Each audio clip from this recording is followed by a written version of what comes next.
Vamos lá, pessoal. Então, temos aqui um lab gramatical que vocês muito solicitaram, que vocês pernearam para ter, que foi pontuação, né? Tem gente que fica falando, perguntando, quando é que eu uso ponto e vírgula? Dois pontos, aspas, parênteses e a vírgula, né? Muita gente teme essa danada dessa vírgula, mas por que a gente não parte de um entendimento da vírgula a partir da ordem natural dos elementos, né? E hoje a gente vai ver aqui os principais elementos da pontuação para ajudar muito a gente a gabaritar essa competência um. E não é difícil isso, tá? É simples. Vamos embora. Então, aqui a gente tem a grade específica da competência um, certo? É o corretor se baseia nisso para avaliar a sua competência um. E é muito interessante que a gente saiba que existem tipos de erros, né, que são chamados de desvios. São os desvios da escrita, os desvios gramaticais, os desvios de escolha de registro e os desvios de escolha vocabular. Uma coisa muito importante com relação aos desvios gramaticais, onde está inserida aqui a pontuação, a crase, a colocação pronominal, é que toda vez que ocorre um tipo desse desvio, é contabilizado. Então, se você tiver 3 desvios de vírgula, são considerados 3 desvios de vírgula. Diferentemente dos desvios de escrita. Por exemplo, digamos que você escreva Brasil com Z, tá? Você utilize, cometa aí um desvio de ortografia, no caso, desvio de escrita. Se você escrever Brasil com Z na introdução, Brasil com Z no desenvolvimento, na conclusão, vai ser contabilizado como um único desvio, tá?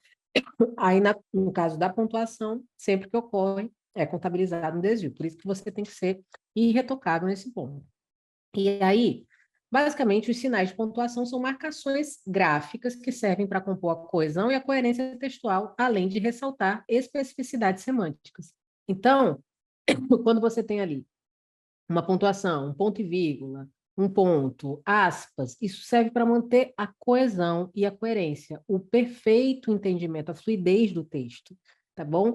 E às vezes também, por exemplo, no caso das reticências, isso tem todo um aspecto semântico. Eu coloco ali reticências, que inclusive eu não posso utilizar as reticências na minha redação, quando eu quero deixar, sei lá, a interpretação para o meu interlocutor, quando eu quero deixar aquele ar de mistério, e você não vai usar isso na sua redação, pelo amor de Deus. Então, nós temos aqui as reticências, os dois pontos, os parênteses, o ponto, as aspas, o ponto e vírgula, e a gente vai entender que cada um deles é utilizado, tá bom? No caso do ponto e vírgula, muita gente tem essa dúvida, né? Quando que eu utilizo ponto e vírgula? Basicamente, quando eu vou separar várias partes do discurso com a mesma importância. Então, olha só, eu tenho aqui uma citação do Padre Antônio Vieira, né? Os pobres dão pelo pão o trabalho, ponto e vírgula. Os ricos dão pelo pão a fazenda, ponto e vírgula. Os de espíritos generosos dão pelo pão a vida, ponto e vírgula. Os de nenhum espírito dão pelo pão a alma. Então, se eu fosse classificar todas essas partes desse período numa hierarquia de importância, não teria como, porque todos aqui compõem o raciocínio total desse período, tá certo? Então, eu poderia utilizar vírgulas. Poderia utilizar. Só que o ponto e vírgula, basicamente, seria uma pausa maior que a pausa da vírgula e uma pausa menor que a pausa do ponto. Ele é o meio termo, certo? Então, nesse caso aqui, ele dá mais coesão, ele traz, inclusive, mais coerência, tá? Para manter aí, acho que tem mais de um aqui. Beleza. Não, são só esses mesmo. E ele mantém essa ordem de importância. A vírgula poderia comprometer um pouco mais, por ser uma pausa mais ligeira, mais rápida, né? Então, nesse caso aqui, o ponto e vírgula ele se adequa. Aí, na segunda situação, ele separa partes de frases que já estão separadas por vírgulas. Sabe quando você está usando a vírgula já? Você fala, vou colocar outra vírgula aqui, mas isso vai confundir um pouquinho a leitura, a fluidez. Então, quando você quer dar uma pausa maior, sendo que você já usou algumas vírgulas, você usa o ponto e vírgula. Como assim? Olha só. Alguns quiseram verão, praia e calor. Essa vírgula aqui, ela está servindo para quê? Para enumerar esses elementos aqui, ó. Verão, praia e calor. Aí, ó, aplica-se o ponto e vírgula. Outros, cadê? montanhas, frio e cobertor. Você está vendo que aqui, ó, serve para enumerar. Alguns querem isso, isso e isso, ponto, vírgula. Outros já querem isso, isso e isso. Então, se você usasse aqui, por exemplo, uma vírgula, pareceria, daria a entender que isso seria uma continuação da enumeração dos elementos, tá? Você separou partes semelhantes, né? E aqui, nesse caso, o ponto e vírgula ele serve para separar esses dois pontos aqui, esses dois raciocínios. Uns preferem isso, outros preferem aquilo. Outra situação também para separar itens de uma enumeração, exposição de motivos, decretos de lei, lista, tá? Então, você tem que, ó, o to-do list lá, ir ao supermercado, ponto e vírgula, pegar as crianças na escola, ponto e vírgula, caminhada na praia. Nesse caso aqui, para manter o paralelismo, tinha que ser caminhar na praia.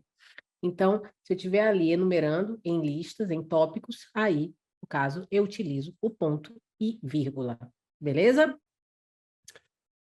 Agora nós vamos para os dois pontos. Quando é que eu utilizo dois pontos? Primeiro, antes de uma citação. Mas eu sempre preciso utilizar dois pontos antes de uma citação? Não. Olha só. De acordo com o artigo 5º, dois pontos. Todos são iguais perante a lei. E uma coisa importante para você saber também com relação ao que vem subsequentemente aos dois pontos, você não deve iniciar com letra maiúscula, certo? Então, de acordo com o artigo 5º, dois pontos, todos são iguais perante a lei. A não ser que seja, depois de dois pontos, venha um nome próprio, um substantivo próprio, tá? Aí sim você vai marcar, vai grifar com a letra maiúscula. Mas nesse caso aqui, não. Porque ele não inicia um novo período, um novo raciocínio. Ele vai só antecipar, né, uma informação. Pode ser explicativa, pode ser elucidativa, que é a mesma coisa. Explicativa e elucidativa. Letra, ou, número 2, antes de um aposto enumerativo, antes de vários apostos, né? Olha só, 3 coisas não me agradam, 2 pontos.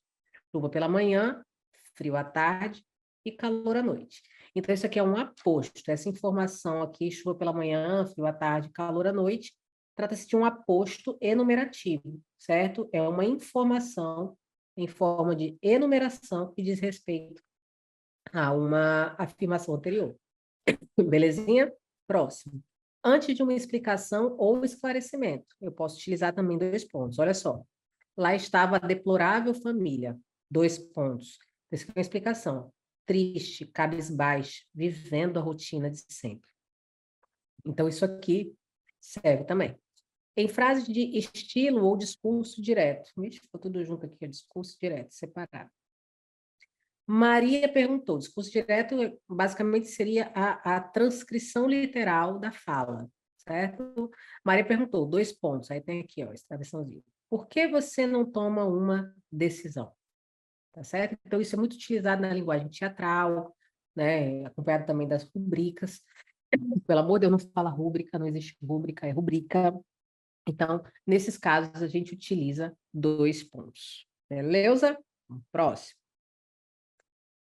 Parênteses e aspas. Gente, assim, para a felicidade de muita gente, o uso de parênteses e de aspas não é tão, assim, condenado, não é alvo da vigilância dos corretores, tá? Mas muita gente utiliza parênteses, né, para buscar corrigir ali uma rasura. Mas você vai ver que isso é incoerente a partir do momento que você entender para que servem os parênteses. Olha só, parênteses serve para quê? Para isolar expressões ou trechos de caráter explicativo. Então, quando eu quero explicar algo, dar uma atenção, uma luz maior a algo, eu coloco entre parênteses. Aí você vai, rasura o negócio lá na sua redação e coloca entre parênteses. Isso é uma forma de você chamar atenção para o seu erro. Isso é o que é chamado, como cientificamente, burrice. Você não precisa ficar colocando seu erro entre parênteses.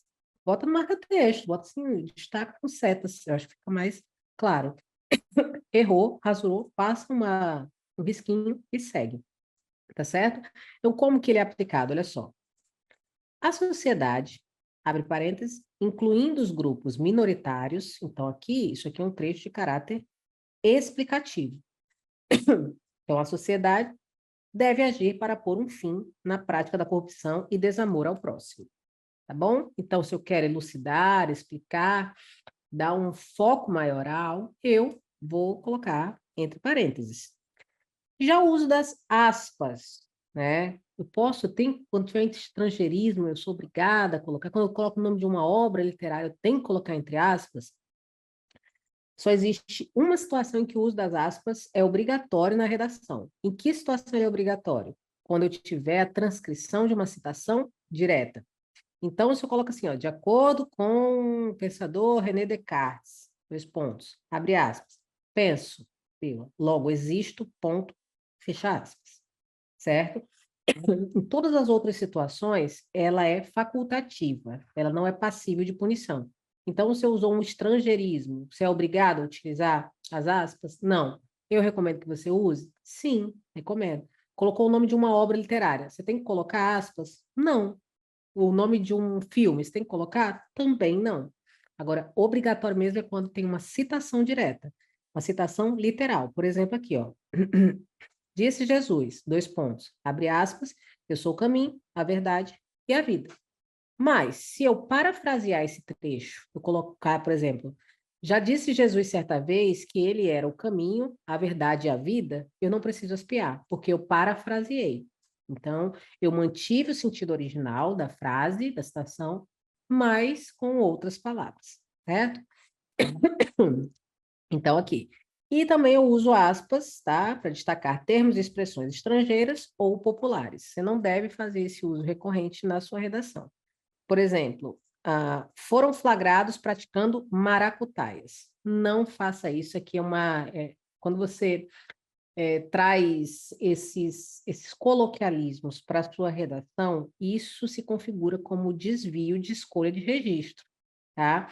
Já houve o caso de uma pessoa que no ano de 2019, quando o tema foi a democratização do acesso ao cinema, aconteceu de a pessoa falar que o preço dos ingressos do cinema são extremamente salgados. Aí ela colocou salgados e aspiou.